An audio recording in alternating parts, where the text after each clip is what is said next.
This article highlights some very, very concerning behaviour, and obviously Orwell predicted this. And whenever you say it's exactly like 1984, and everybody rolls their eyes and all this type of stuff. However, the type of stuff that's described in this article is something that was directly featured in 1984. It's something that was spoken about a good bit by Orwell.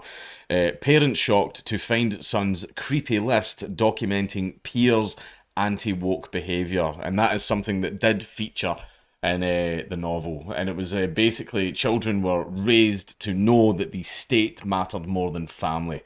Basically, the only thing that mattered, the state was your family. Big Brother was, your big brother, nothing else mattered. And children went to essentially, the big brother equivalent of the Hitler Youth, where they were raised to be absolutely radicalized and love the party, and the only thing that mattered was the party and absolutely nothing else. And anything that could possibly pose a threat to the party, you should stamp out and you should snitch on them, especially if it's your own parents. And that is something that happened. There's even a quite horrible scene where one of Winston's friends gets put in the cell with him, and the reason that he's basically going to get taken out behind the chemical shed and shot is because his own son snitched on him to the police. And this is something that we can see happening here. Our mainstream culture is so saturated with wokeness and social justice that it has become far more normalised than it should ever have been. One bit of fallout from this hypersensitive and constantly outraged trend is cancel culture, the idea that anyone who steps out of line from the approved social guidelines should have their lives destroyed. And that is something that I've spoken about a lot. Basically, I believe if anyone has done anything bad, then yes, they should be punished, but the punishment should fit the crime. Anything that goes beyond that is, there's a term for it. It's called cruel and unusual. And that is something that we see happening all the time. We get people that essentially have to live in the street and can't pay their bills and get their houses repossessed because no one will hire them because they tweeted out a joke. Like things like that. It doesn't always take, but even one person destroyed is too many, and there are far too many cases where cancel culture wins the day. We can easily describe our current culture as authoritarian, and I would agree with that, even despotic. Everyone from individuals to major corporations is afraid to step out of line in fear of facing the wrath of the woke mob, the media and the politicians answering to the permanently outraged. If you were an alien observing America from afar, you would guess that the most powerful force in the country is the extreme left, who managed to normalise anti-science, violence, racism, sexism, and irrationality, and then make too many obedient to it. And that's, another thing that's featured in 1984, even if there's something that is a complete lie and completely isn't true. No, it's not. Party says so. It is the truth. And if you say otherwise, well, we've all read the book.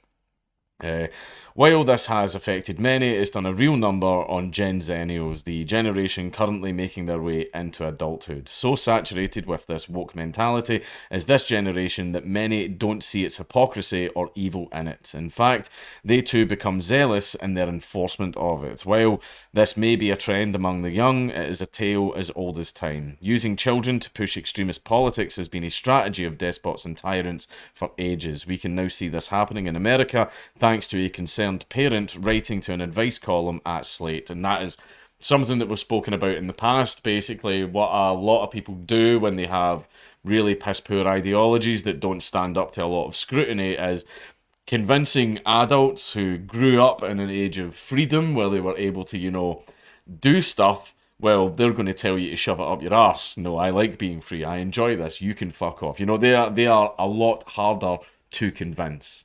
However, if you get in there and get them when they're young and you raise them to think the way that you do, well, it's a hell of a lot easier.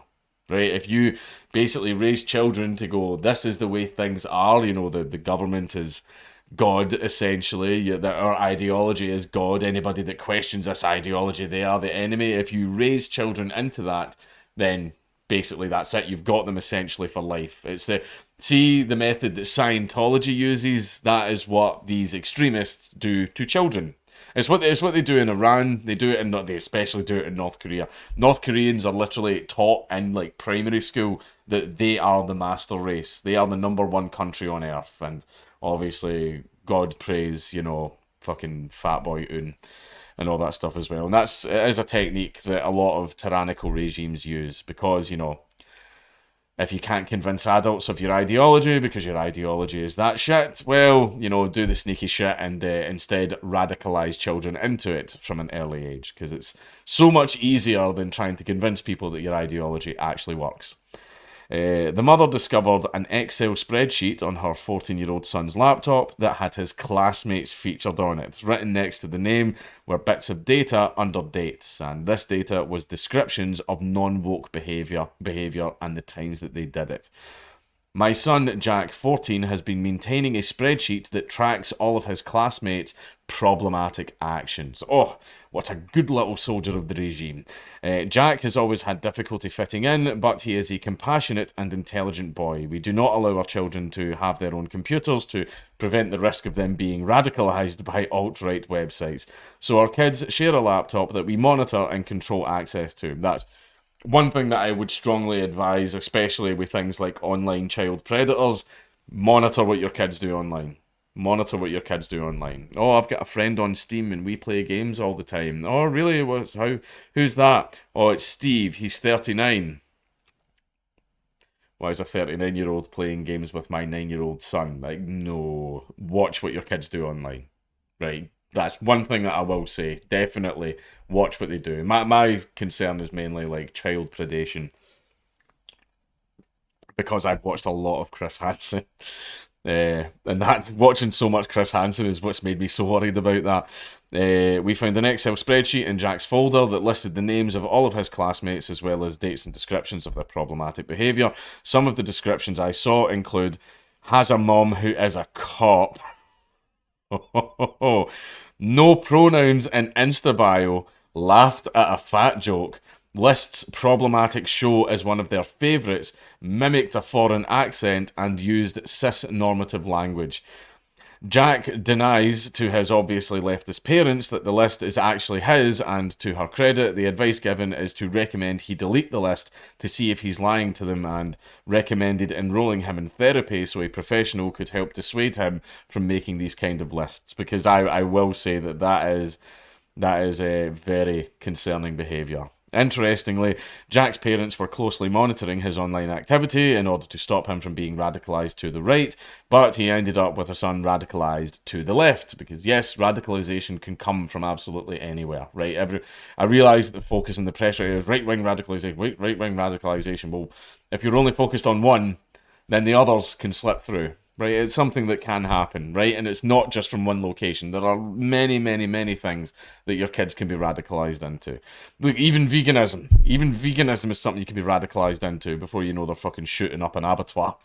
They clearly weren't looking for that kind of behaviour, but the truth is that in today's society, radicalisation to the extreme left is far more likely to happen as it is accepted by mainstream society, and that's because in the mainstream, they don't consider that to be radicalisation. They don't consider that to be extreme. That is considered in many areas, especially in universities, to be normal. Right? Like, for example, someone in Afghanistan saying, oh, I want to blow myself up to kill a bunch of infidels, to any of us, any reasonable person, we're like, yeah, that's radical, that's extremism. Yeah, and that person has been radicalised. But over there, that's normal. It's just normal, accepted, regular behaviour. And that's because it all comes down to perception. And the perception of the current mainstream is that left-wing radicalisation and extremism isn't radicalisation or extremism. It's seen as normal. And that is one of the biggest contributors to the problem. In all likelihood, he probably planned to use it as leverage over his classmates at some point in the future. I don't know, I think it's a bit unfair to assume that. Jack, now radicalised to the left, probably thought it was his duty to do this. Moreover, he likely understands that the might in society rests with the current king of the mainstream mountain, social justice ideology. To his naive teenage brain, might makes right. This article is assuming a lot. Like, come on, don't assume that much about the boy. The ability to cancel someone is power, and he was only too happy to act as an observer in order to record and report unwoke behaviour mainstream society frowns upon. He has been made a true believer and he wants to enforce his belief, just as woke society has taught him to. Journalist Ian Miles Chong, who first brought this story to the public's attention, noted that this kind of behaviour was foreseen by author George Orwell, who wrote of the despotic dystopia of 1984. In that book, children became spies for the body politic, and it was so bad that even parents became afraid of their own children. Yeah, that was something that was noted in the book. Nearly all children nowadays, yeah, this is the book. Nearly all children nowadays were horrible. What was worst of all, that by means of such organisations as the Spies, yeah, that's what the Hitler Youth sort of thing was called, the Spies, they were systematically turned into ungovernable little savages, and yet this produced in them no tendency whatsoever to rebel against the discipline of the party. On the contrary, they adored the party and everything connected with it. All their ferocity was turned outwards against the enemies of the state, against foreigners, traitors, saboteurs, and thought criminals. It was almost normal for people over 30 to be frightened of their own children, because basically, if the parents ever stepped out of line or did anything that the party did not like, the kids snitched on their own parents. Orwell had seen the results of authoritarians, and having been a propagandist himself for a time, had seen their effect on the minds of those around him. He witnessed the Soviets and the Nazis brainwash their people, including their children. While Jack wasn't reporting his findings to any governmental authority, at least not yet, he was recording his fellow students' behaviours for the benefit of what he saw as an authority, even if it was a nebulous one. If you wanted proof that what the radical left is driving us toward is an Orwellian future of despotism, tyranny and distrust, then here is your canary in the coal mine. I think it's a bit extreme to say that, like, maybe this is an isolated incident, maybe there are other people doing it, but the fact that this person thought that this child thought that this was a good idea, I'm putting it down to, like, dumb childish behaviour, right? The parents should take him to the side and say, that's a little bit fucked up, you shouldn't be doing things like that, right?